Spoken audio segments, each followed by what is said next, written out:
देश में ऑटोमोबाइल और ऑटो कंपोनेंट्स इस इंडस्ट्री में भी बहुत तेजी से बढ़त देखने को मिल रही है। फिलहाल ये दोनों इंडस्ट्री 12 लाख करोड़ रुपए से ज्यादा की है। आने वाले वर्षों में इसके और बढ़ने की उम्मीद है।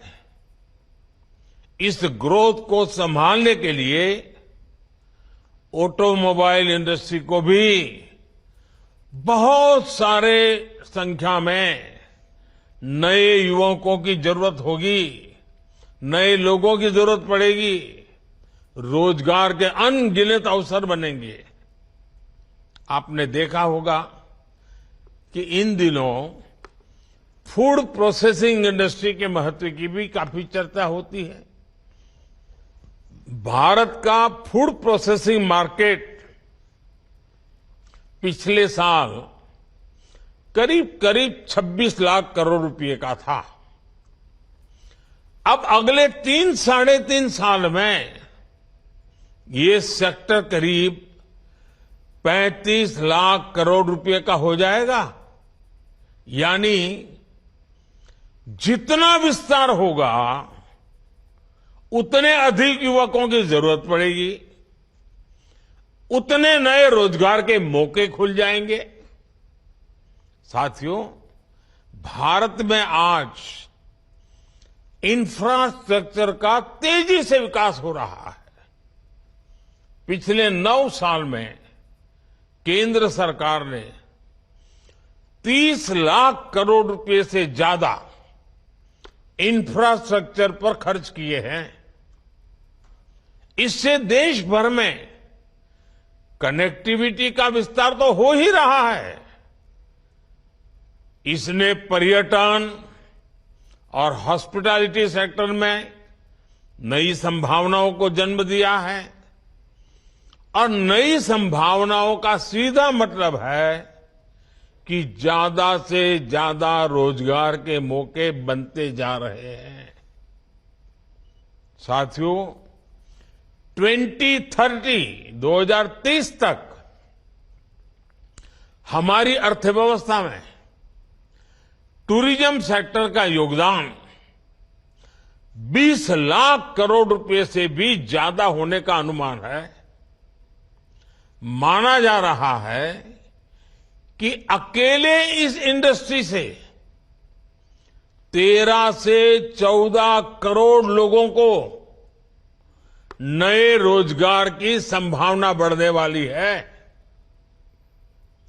इन सारे उदाहरणों से आप समझ कर सकते हैं कि भारत का विकास सिर्फ नंबर की रेस नहीं है। इस विकास का भारत के हर नागरिक के जीवन पर प्रभाव पड़ेगा। इसका मतलब है कि बड़ी संख्या में रोजगार के अवसर तैयार हो रहे हैं और इससे आय में बढ़ोतरी और क्वालिटी ऑफ लाइफ सुनिश्चित हो रही है। हम परिवार में भी देखते हैं ना, अगर हम किसान हैं, अच्छी फसल हुई, ज्यादा फसल हुई, अच्छे दाम मिले तो घर के अंदर कैसे रौनक आ जाती है। कपड़े नए आते हैं, बाहर जाने का मन करता है, नई चीजें खरीदने का मन करता है। घर की अगर आय बढ़ी तो घर के लोगों के जीवन में भी बदलाव आता है। जैसे परिवार में है ना, देश में भी वैसा ही है। जैसे देश की आय बढ़ती है, देश की ताकत बढ़ती है, देश में संपत्ति बढ़ती है, तो देश के नागरिकों का जीवन संपन्न बनना शुरू हो जाता है।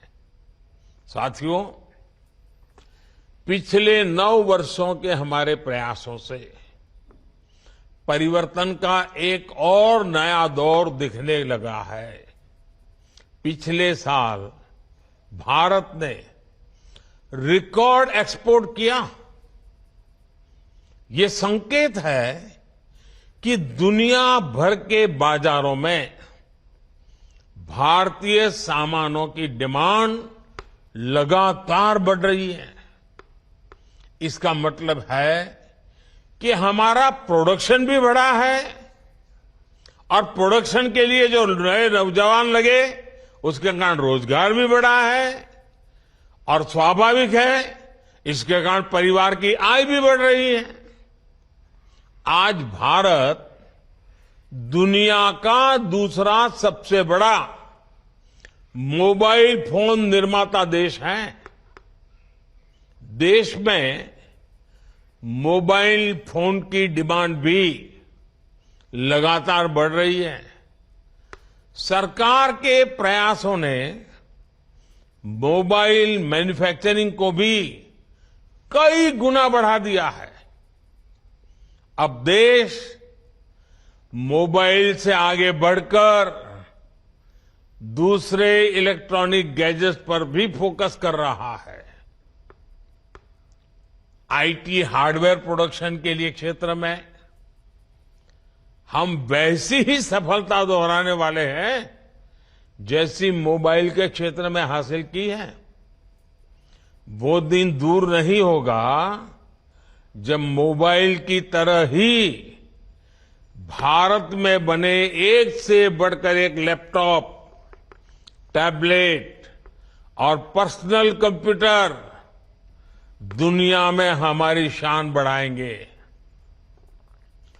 वोकल फॉर लोकल के मंत्र पर चलते हुए भारत सरकार भी made in India laptop, computer जैसे अनेक प्रोडक्ट्स खरीदने पर जोर दे रही है।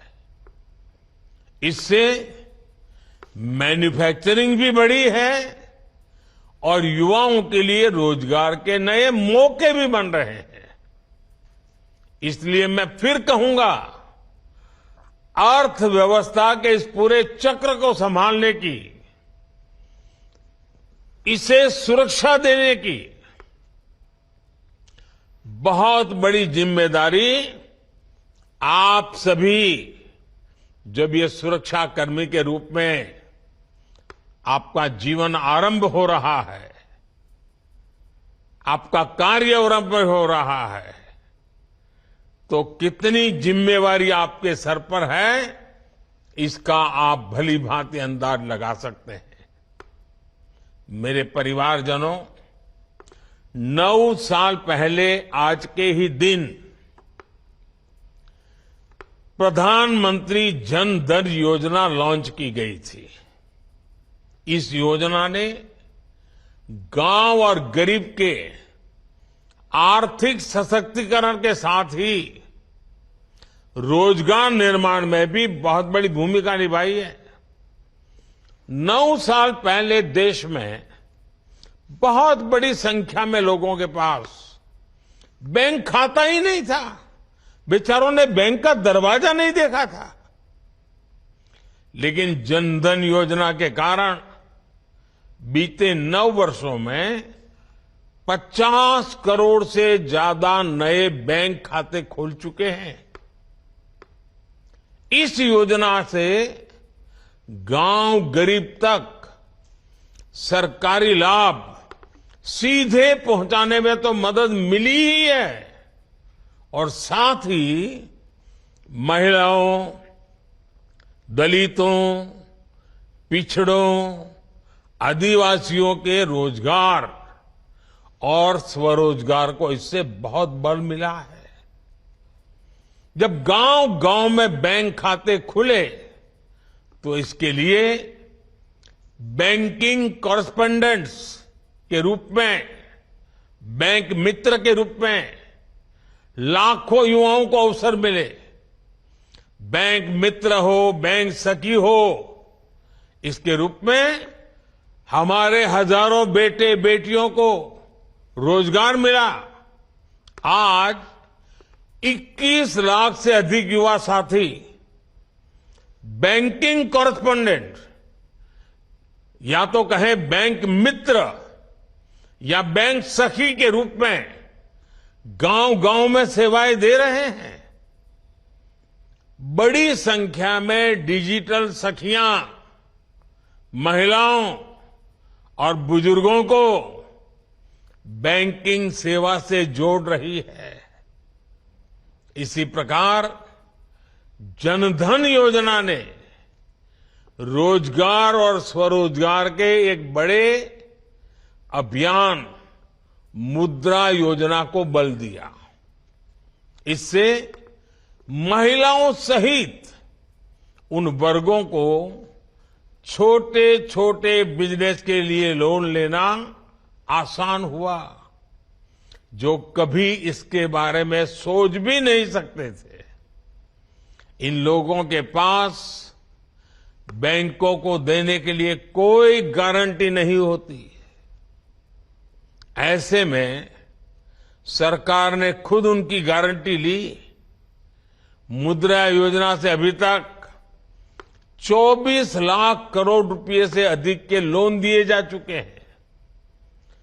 इसमें करीब 8 करोड़ साथी ऐसे हैं जिन्होंने पहली बार कोई बिजनेस शुरू किया है, अपना काम शुरू किया है। पीएम स्वनिधि योजना के तहत करीब करीब 43 लाख स्ट्रीट वेंडर्स को, रेहड़ी पटरी वाले जो लोग होते हैं ना हमारे, पहली बार बैंकों से बिना गारंटी का ऋण स्वीकृत हुआ है। मुद्रा और स्वनिधि के लाभार्थियों में बड़ी संख्या में महिलाएं, दलित, पिछड़े और मेरे आदिवासी युवा हैं। जनधन खातों ने गांवों में महिला सेल्फ हेल्प ग्रुप्स को मजबूत बनाने में भी बहुत मदद की है। आजकल तो मैं गांव में जाता हूं, जब महिला सेल्फ हेल्प ग्रुप की बहनों को मिलता हूं तो कई तो उसमें से आके गए मैं तो लखपति दीदी हूं। ये सब इसी से संभव हुआ है। सरकार जो आर्थिक मदद करती है वो महिला सेल्फ हेल्प ग्रुप से जुड़ी महिलाओं के बैंक खातों में अब सीधे जमा होता है। जनधन योजना ने देश में सामाजिक और आर्थिक परिवर्तन को गति देने में जो भूमिका निभाई है वो वाकई हमारी बड़ी बड़ी यूनिवर्सिटीज के लिए अध्ययन का विषय है। साथियों, अब तक रोजगार मेले के अनेक आयोजनों में लाखों युवाओं को मैं संबोधित कर चुका हूं। उन युवाओं को पब्लिक सर्विस या अन्य क्षेत्रों में रोजगार मिला है। गवर्नमेंट और गवर्नेंस में बदलाव लाने के मिशन में आप सभी युवा मेरी सबसे बड़ी ताकत है। आप सभी उस पीढ़ी से आते हैं जहां सब कुछ बस एक क्लिक पर मिल जाता है। इसलिए आप समझ सकते हैं कि लोग हर सर्विस की तेज डिलीवरी चाहते हैं। आप अच्छी तरह जानते हैं कि आज की पीढ़ी समस्याओं का टुकड़ों में समाधान नहीं चाहती, उन्हें स्थायी समाधान चाहिए। इसलिए पब्लिक सर्वेंट्स होने के नाते आपको ऐसे फैसले लेने होंगे, ऐसी जिम्मेवारियां निभानी होगी, हर पल ऐसे तैयार रहना होगा जो लंबे समय तक लोगों के लिए फायदेमंद हो। आप जिस पीढ़ी से संबंध रखते हैं वो कुछ हासिल करने का इरादा रखती है। ये पीढ़ी किसी का फेवर नहीं चाहती, वो बस ये चाहती है कि कोई उनके रास्ते का रोड़ा ना बने। इसलिए पब्लिक सर्वेंट्स के तौर पर आपके लिए ये समझना बहुत आवश्यक है कि सरकार जनता की आकांक्षाओं को पूरा करने के लिए हमेशा जनता की सेवा के लिए है। आप ये समझते हुए काम करेंगे तो कानून व्यवस्था को बनाए रखने में भी आपको बहुत मदद मिलेगी। साथियों, अर्धसैनिक बलों में अपनी महत्वपूर्ण जिम्मेदारी को पूरा करने के साथ साथ आप सीखते रहने की प्रवृत्ति को भी बनाए रखें। आप जैसे कर्मयोगियों के लिए आई गॉट कर्मयोगी पोर्टल पर 600 से ज्यादा अलग अलग कोर्सेज उपलब्ध है, सर्टिफिकेट कोर्सेज हैं। 20 लाख से ज्यादा सरकारी कर्मचारियों ने कराया है। वो ऑनलाइन पढ़ाई कर रहे हैं, परीक्षाएं दे रहे हैं।